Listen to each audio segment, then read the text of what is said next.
मैं Toronto international airport पे था, टोरंटो पियर्सन इंटरनेशनल एयरपोर्ट पे किसी को ड्रॉप करने गया था। मेरे साथ एक महान भाव थे, वो भी पंजाब से ही थे, किसान परिवार से ही थे। और उस टाइम कोई किसान आंदोलन नहीं था, कोई अत्याचार नहीं था, कोई कानून नहीं था, कुछ नहीं था। एयरपोर्ट में जब वो जाते टाइम लाइन में खड़े थे, लाइन बहुत लंबी थी तो बातें करने लग गए। वो मेरे मित्र ही थे, अच्छे हैं, अभी भी हैं वो। तो उन्होंने नरेंद्र मोदी जी को गाली निकाली, अभद्र टिप्पणी की। तो मैंने उनको बोला कि मैंने कभी, मोदी जी तो अभी 2 साल पहले आए हैं, आपको इनसे क्या समस्या है भाई, आपने इतनी अभद्र टिप्पणी क्यों की? तो उन्होंने कहा कि नहीं नहीं नहीं, कोई बात नहीं, कोई बात नहीं, कोई बात नहीं। फिर जब हम वो एयरपोर्ट वाले क्रिया से खत्म होकर के जब हम रास्ते में थे गाड़ी में, तब मैंने उनसे सीरियस नोट पे पूछा, मैंने कहा आप बताओ तो सही, मेरे को पता तो लगे। जो बात उन्होंने बताई वो सुननी चाहिए। उन्होंने कहा कि प्रमोद भाई, ये व्यक्ति जो था, जिस हिसाब से भारत के अंदर अराजकताओं की सरकार चल रही थी, गठबंधनों की सरकार चल रही थी, कभी किसी को तोड़ लिया, कभी किसी को मोड़ लिया, जिस हिसाब की पॉलिटिकल इनस्टेबिलिटी थी उस देश के अंदर, हमें यह था कि जो रेफरेंडम हम 2020 में करवा रहे थे, जिस रेफरेंडम के लिए हमने 2020 रेफरेंडम के लिए पैसे इकट्ठे कर लिए थे, वो रेफरेंडम के टाइम हम खालिस्तान की नींव खोद देते और उसके अंदर पत्थर डाल देते। लेकिन इस व्यक्ति ने आकर के उसकी धज्जियां उड़ा दी हैं। मैंने कहा वो कैसे? कह रहा इसने भारत को एक पॉलिटिकल लीडरशिप दे दी है, इससे हमें प्रॉब्लम है। मैंने कहा, और उसने कहा कि इसने हिंदुओं को जातियों से ऊपर उठ करके और अपने देश के लिए और अपने राष्ट्र के लिए एक कर दिया है, इसलिए हमें इससे नफरत है।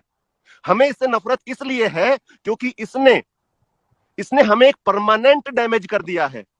मैं कहा जी परमानेंट कैसे डैमेज कर दिया? उस टाइम योगी आदित्यनाथ भी आ चुके थे मुख्यमंत्री के तौर पे। तो मैंने कहा जी परमानेंट कैसे? कह रहा है आज दुनिया के सामने सबसे बड़ी प्रॉब्लम यह है कि दुनिया के किसी भी देश के पास लीडरशिप नहीं है, चाहे अमेरिका लगा लीजिए, फ्रांस लगा लीजिए, जर्मनी लगा लीजिए। कह रहा है इसने ना सिर्फ भारत को 15-20 साल के लिए अपने नेतृत्व में एक लीडरशिप दे दी है, बल्कि इसने second line of leadership, third line of leadership, even fourth line of leadership भी तैयार कर दी है। जैसे कि अमित शाह, योगी आदित्यनाथ के अन्नामलाई जैसे लीडरशिप आ रहे हैं ना भाजपा के अंदर, और ईमानदार लीडर्स हैं। समस्या इस चीज से है, और समस्या सिर्फ इन भाई साहब लोगों को नहीं है जो ये बॉर्डर पे बैठे हुए हैं, शंभू बॉर्डर पे। इन पूरी दुनिया को यही समस्या है कि जहां की पूरी दुनिया लीडरशिप के लिए जूझ रही है, तरस रही है, कोई उनकी समस्याओं को एड्रेस करने वाला लीडर नहीं है। और भारत को इतना स्ट्रांग लीडर कैसे मिल गया? समस्या इस चीज से है।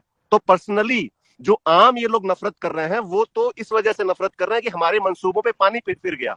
उसने एक बात और मेरे को बड़ी महत्वपूर्ण कही उस वक्त, कह रहा है कि हम तो ये सोच के बैठे थे कि इन अराजकता सरकार और ये गठबंधन की सरकारों की वजह से 2020 ज्यादा से ज्यादा 2025 में हम भारत को सिविल वॉर में धकेल देते। मैंने कहा सिविल वॉर में? मैं कहा तुमको क्या फायदा था सिविल वॉर से? उन्होंने कहा कि सिविल वॉर में अगर भारत चला जाता तो हम अपना हिस्सा तोड़ के अलग कर लेते, हम अपना देश, अपना खालिस्तान अलग बना लेते। लेकिन इस नरेंद्र मोदी ने, उसने फिर गाली निकाली। इस नरेंद्र मोदी ने वो सिविल वॉर आगे धकेल करके और 50 साल आगे लेकर के चला गया है। मैं कहा होगी, मतलब करा होगी, लेकिन यह है कि हमारे जीवन काल में नहीं होगी। समस्या यहां है। स्वामीनाथन कमेटी की रिपोर्ट तो 2004 में आई थी, मनमोहन सिंह खुद सरदार था, क्यों नहीं लागू कर दी 10 साल के अंदर? कोई पूछने भी आया था कि साहब स्वामीनाथन रिपोर्ट आपके पास आई है और आप जरा लागू कर दीजिए इसको? कोई पूछने तक नहीं आया। जैसे ही एक राष्ट्रवादी और एक पॉलिटिकल स्टेबल लीडर आया जो कि भारत को एक विकसित देश की तरफ और भारत की संस्कृति को आगे बढ़ा रहा है, उनको समस्या होने लग गई और उसके ऊपर आ गया। एक और सबसे बड़ा कारण ये जो अभी लेटेस्ट 5-10 दिन पहले ही पता लगा है कि एकदम से उग्र क्यों हो गए हैं और एकदम मारने मराने पे आतुर क्यों हैं। ये जो मंदिर बन रहे हैं ना साहब, ये मंदिर धरती की जमीन पे नहीं बन रहे, धरती पे नहीं बन रहे, ये क्रिश्चियनिटी के, इस्लाम के और इनकी छाती पे बन रहे हैं। जिस हिसाब से भारत का युवा के अंदर चेतना आ रही है, जिस हिसाब से छोटे छोटे लड़के धर्म की बात करने लग गए हैं, सनातन की बात करने लग गए हैं, इन लोगों को समस्या ये है कि हम ये जो शंभू बॉर्डर पे बैठे हुए हैं, कि जिस हिसाब से सनातन बढ़ रहा है, ये हमें अपने आप के अंदर संभालेगा। क्यों संभालेगा? क्योंकि श्री गुरु ग्रंथ साहब के अंदर 9258 बार राम और कृष्ण का शब्द का यूज होता है। अब उस शब्द का यूज होता है तो उसके रेफरेंस में 2-2 4-4 लाइनें भी होंगी। कल्ला तो ये तो है नहीं कि एक शब्द लिख दिया यार बात खत्म। अब उस एक शब्द के ऊपर जब 2-2 4-4 लाइनों का रेफरेंस होगा तो 9000 को आप 4 लाइनों उससे गुणा करिए तो कितना मटेरियल उस पवित्र ग्रंथ में जो है वो सनातन को लेकर के दिया गया है। इनको ये है कि जिस हिसाब से सनातन का प्रमोशन हो रहा है, उस हिसाब से तो जो है हमारे लिए समस्या है। कारण ये है। एक और इनका मेन कारण ये है, हाँ जी बोलिए। नहीं, आप अपना कारण बताइए प्लीज, मैं अपनी बात बाद में पूछूंगा जी। तो पहला कारण नफरत का जो था वो सिविल वॉर को अवॉइड कर दिया। दूसरा कारण नफरत का जो है वो सनातन का रिवाइवल है। और वो सनातन का रिवाइवल सिर्फ भारत में नहीं है, वो सनातन का रिवाइवल पूरी दुनिया में है। और वो पूरी दुनिया में इस हद तक है कि आज रशियन गोरा भी हरे कृष्ण हरे राम कर रहा है। आज कनाडा के अंदर जो गोरा बैठा है, जो अमेरिका के अंदर गोरा बैठा है, जो इंग्लैंड के अंदर गोरा बैठा है, जो बीफ खा करके, जो गाय का मांस खा करके बीमार हुआ पड़ा था, उसको ये पता लग गया है कि योग करने से मेरी बहुत सारी समस्याओं का हल है। उसको ये पता लग गया है कि मेडिटेशन करने से जो हमारी एक बहुत बड़ी जनसंख्या डिप्रेशन के अंदर जा रही है, उसका हल है, उस डिप्रेशन से हम बाहर निकल सकते हैं।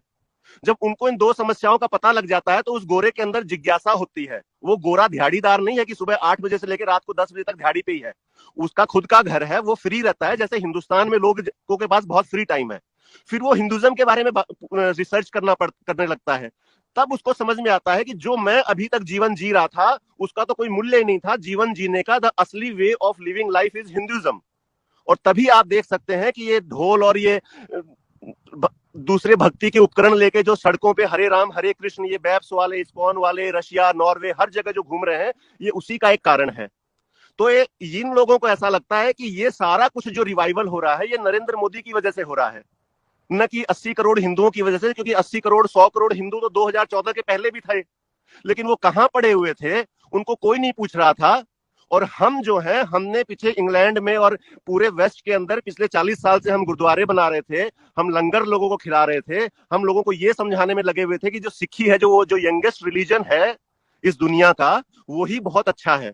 लेकिन उस 40 साल के ऊपर ये 10 साल के अंदर भारी पड़ गया। इन्होंने तो लाखों गोरे जो है हरे राम हरे कृष्ण कर रहे हैं, लेकिन हम तो 10 गोरे भी नहीं इकट्ठे कर पाते। समस्या यहां है।